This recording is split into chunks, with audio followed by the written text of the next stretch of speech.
সকলকে স্বাগত you and yours nutritionist পেজে। আজকে যেই জুসটি আমি আপনাদের সাথে শেয়ার করছি সেটা হচ্ছে বিটিএল জুস। বিটিএল জুসটা কি জানেন? দেখুন, আমি ফার্স্টে বিটগুলোকে ভালোভাবে স্লাইস করে কেটে নিলাম, এবং টি ফর টমেটো, একটা ভালো পাকা টমেটো নেবেন। ঠিক এইভাবে স্লাইস করে ভালো করে টমেটোটাকে কেটে নিলেন। আমরা জানি বিটের ভেতর প্রচুর পরিমাণে অ্যান্টিঅক্সিডেন্ট আছে, এবং টমেটোতেও কিন্তু অ্যান্টিঅক্সিডেন্ট আছে।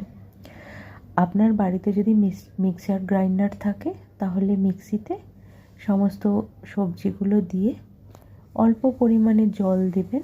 জল দিয়ে এটাকে ভালো করে পেস্ট করে নেবেন, এবং যেটা করবেন, এই কম্বিনেশনটার ভেতরে এল ফর লেমন, পাতিলেবুর রস অ্যাড করবেন। অবশ্যই এটাকে স্ট্রেন করে নেবেন।